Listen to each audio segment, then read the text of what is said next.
Aujourd'hui, sur Prime, il y a le débat qui est sorti, Hydros contre Léo. C'était formidable. Je me suis régalé, j'ai tout revu, je me suis régalé. Je vous le dis, si vous avez des personnes avec qui vous voulez débattre, ma porte est grande ouverte. Mais quand je vous dis grande ouverte, c'est grande ouverte. Ce sera l'instant un petit peu règlement de compte. Vous voyez, règlement de compte sur l'Euro Jackson. Si vous avez des ennemis et que vous voulez en finir avec eux, n'hésitez pas à m'envoyer un petit message. Sur ce, mes amis, je vous propose de démarrer direct avec de la react. Pas d'ennemis ici. Si, ça y va, arrête. On a tous des ennemis. Tous. Faut arrêter de prendre les gens pour des cons. Si t'as des ennemis, je vais te mettre une claque. On verra si je suis pas ton ennemi. Tout le monde a des... Je rigole, le mec a vu ça. Je suis mentalité Elbaf, là, excusez-moi, je retire. Et je retire. Si vous n'avez pas d'ennemis, vous n'avez pas d'ennemis. Je retire, bien évidemment. Non, moi, par exemple, j'ai pas d'ennemis. Là, c'est le moment où vous me dites même pas Garp. Et c'est le moment où je fais une petite concession. Je dis oui, un petit peu, Garp, au moins un petit peu. On va pouvoir démarrer. Même pas Kizaru, c'est ennemi, mais évidemment. Un mec qui tarte son neveu gratuitement, c'est mon ennemi. Et j'ai envie de te dire, même si j'aime pas son neveu. Même si j'aime pas son neveu, c'est mon ennemi, le mec. Astrid, effectivement. Astrid est un très bon ennemi. Très bon ennemi, Astrid. Non, Jinbei, c'est pas mon ennemi, Jinbei. C'est pas mon ennemi, Jinbei. C'est comme beaucoup qui ont essayé de me débunk et qui, après, ils se sont chiés dessus. Ce sont pas mes ennemis. C'est comme pour Jinbei, j'ai de la pitié pour eux. Jinbei, c'est pas un ennemi, quand même, n'exagérons pas. Je vous propose de démarrer directement avec... Je suis en pleine forme aujourd'hui, je sais pas pourquoi, mais je suis en pleine forme. C'est formidable. L'histoire de Loki, le dernier démon de One Piece. Allez, on y va. Oh, barbe blanche. L'on raconte que de toute l'histoire des géants d'Elbaf, le roi Harald était le meilleur de tous. Aujourd'hui, on comprend enfin pourquoi. Derrière tout grand homme, il y a... Design totalement magnifique. Encore une fois, on voit bien Oda, il aime trop nous douiller. Hein. Ouais, c'est Loki qui l'a tué, finalement il l'a pas tué. Le mec, au début, il a une tête. Aujourd'hui, on comprend enfin tout grand homme, alors, il y a de tous. Lui, regardez-moi sa tête. L'histoire des géants d'Elbaf, le roi Harald était... Regardez-le, regardez comment il est. Là, tu te dis, ouais, le mec, c'est un méchant. Mais non, pas du tout. Meilleur de tous. Aujourd'hui, on comprend enfin pourquoi. Derrière tout grand homme... Ouais, il joue avec les lecteurs, mais après, c'est un truc qu'on a remarqué depuis bien longtemps, et sur Oda, c'est un joueur, il aime trop ça. Une femme. En effet, c'était toute l'énigme du roi Harald, qui était présenté comme quelqu'un bon, le meilleur d'entre tous, et qui pourtant, lors de sa première apparition, était une véritable ordure. Énorme fils de... Le harceleur originel dans le Nouveau Monde, c'était lui. Cependant, un jour, il s'est pris une claque. Une claque dans... Attendez, il y a une pause ou pas entre le ordure et ce chapitre-là? Il n'y a pas de pause, je crois. Il n'y en a pas eu. Je crois pas qu'on a eu de pause, là. Tous les sens du terme. Du coup, il te dit véritable ordure. Chapitre d'après, ouais, non, en fait, ça... Le narrateur, un jour, va falloir le choper. Parce qu'il aime trop nous douiller, lui aussi. Une claque d'humilité. Bon, après, le narrateur nous présente les trucs en fonction de la temporalité, mais bon. Un jour, on va l'attraper, ce chien de narrateur.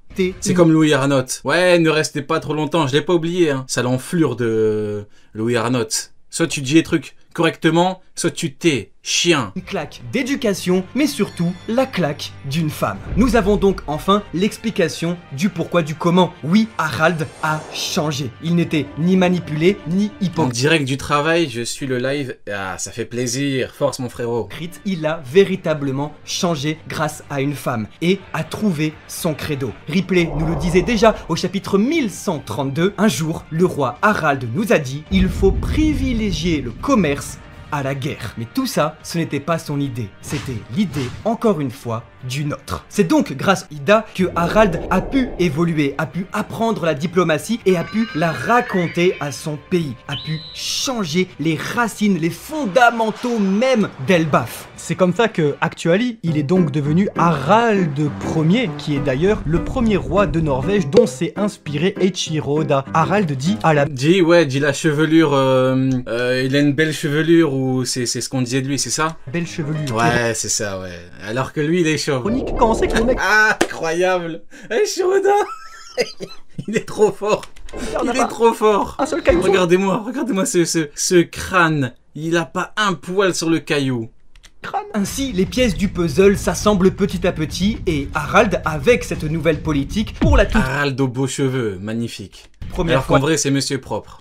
de Warland, a unifié toutes les tribus de géants. Des villages Ou alors il y a un moment entre temps où il va se laisser pousser les cheveux en vrai. Il y a un truc à faire. Il y a un monde où entre le... Vous voyez quand Loki il est un petit peu plus... Quand il est jeune, peut-être qu'il s'est laissé pousser les cheveux. Prochain chapitre, attention, peut-être qu'il aura de beaux cheveux. Hein. qu'on avait déjà pu observer dans les précédents chapitres, comme celui des... On a déjà... On nous l'a montré quand il est petit. Ouais, il y a un monde où... Beaux cheveux, prochain chapitre, attention. des pompiers, des forgerons, et aujourd'hui, Oui, pas grave. Il met une perruque de temps en temps. celui de l'alcool. Pour les Vikings, C'est pas grave, il met une perruque, arrêtez de pleurer. Cependant, et on vous en parle depuis longtemps, cette politique s'oppose aux valeurs, aux traditions d'Elbaf et Pourquoi il aurait pas le droit de mettre une perruque? Hein, je vous le demande. à ses doyens, aux anciens du village du soleil, qui vont obliger le roi à se marier avec une noble, une princesse, nouvelle femme de Harald et mère de Loki. Dites bonjour à Estrid, obligeant Ida à partir vivre dans le village. Ça c'est terrible. Hein. Ah, c'est... Ça m'a foutu la haine. J'ai lu le chapitre, j'avais la mort. Et t'as Harald qui dit ouais, je suis désolé. Et t'as l'autre qui dit c'est pas grave, je comprends. C'est les traditions. Non, c'est terrible. Avec son C'est fils vrai. C'est... Ajrudin, considéré comme un bâtard dans un mariage qui n'est pas officiel. Ajrudin, même adulte, ne l'a jamais oublié, garde encore cette rancœur, il nous le disait dans le Il aime trop le luxe. royaume des morts, personne C'est une michto.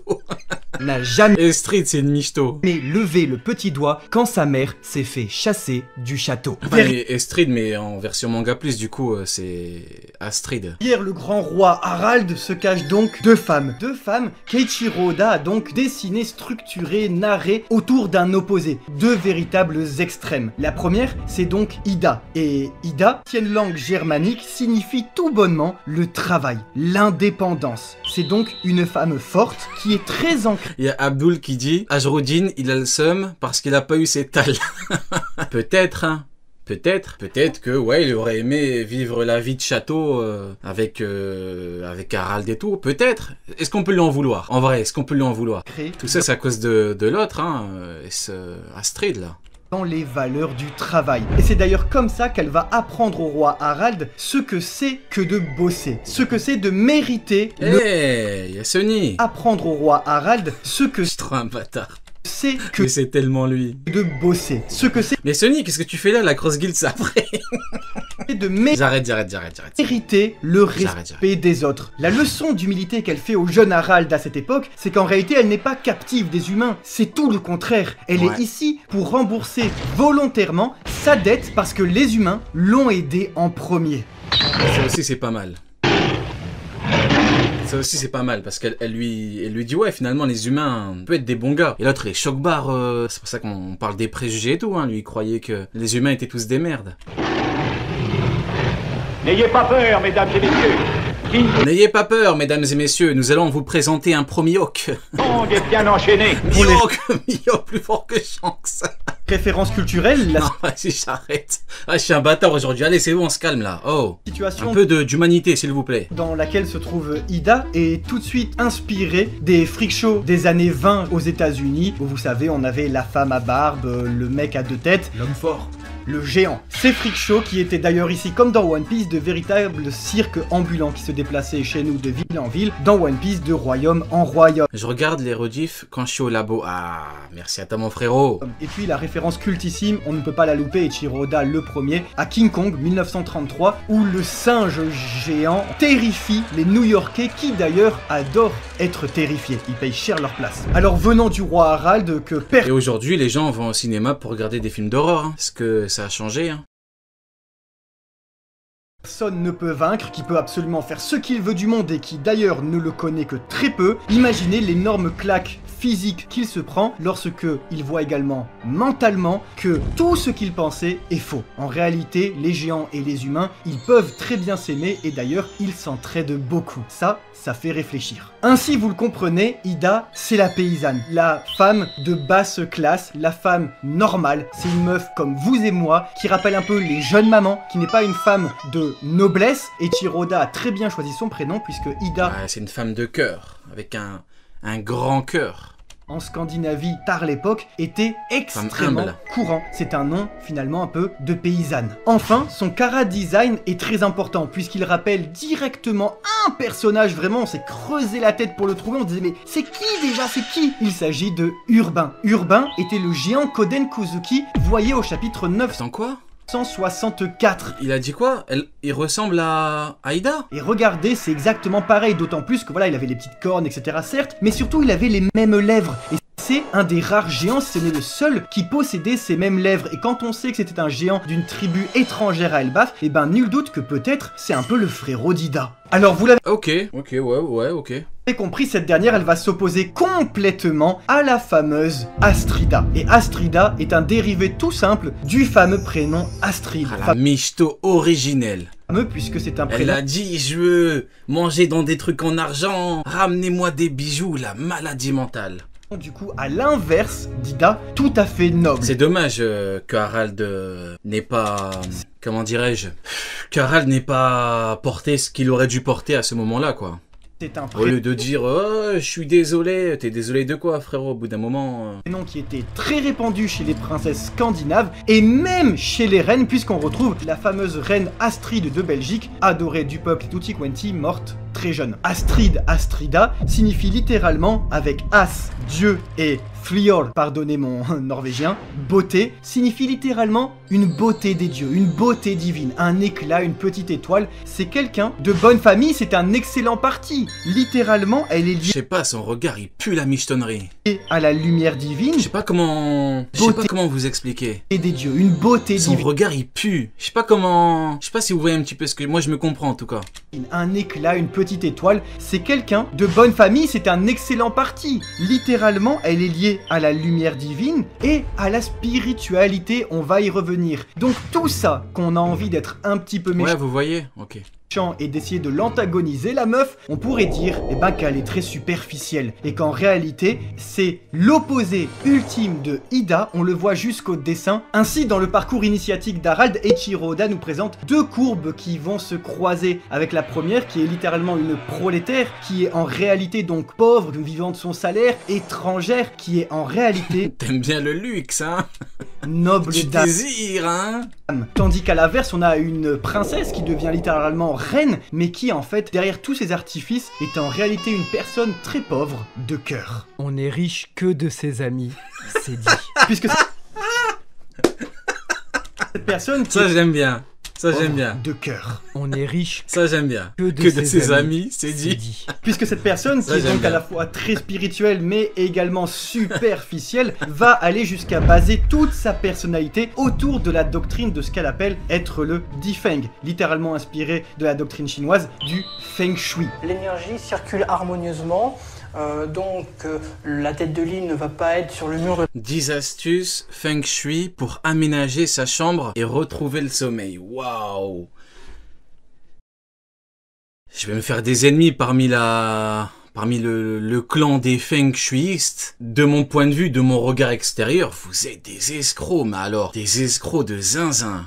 de la porte, la tête de Rien lit. que ça te parle en esprit, ça te parle en truc, les mauvaises ondes et tout. Dès que quelqu'un vous dit mauvaises ondes et tout, attendez-vous à ce qu'après il te présente il te présente rapidement la facture.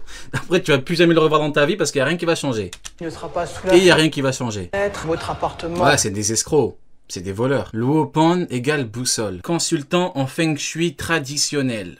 Ah ouais. est orienté à 344 degrés. Mais alors, qu'est-ce que c'est le Feng Shui? Bon bah alors, c'est un art chinois qui vise à harmoniser l'énergie, le Shi, que Eiichiro Oda a repris dans le Haki, ou encore Toriyama avec son Ki, mais cela dans votre propre maison pour y favoriser le Ils sont bien-être, vraiment trop forts. Hein.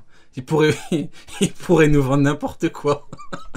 la santé et Il a fait quoi? son Ki, mais cela Attends, on va faire le jeu de cette différence du Feng Shui. dans votre propre Alors, ok, donc il a bougé quelques cadres, il a retiré les cadres, il a retiré la grande lampe, il a séparé les deux trucs, et après il te facture 3000 € la prestation. Et bah bravo.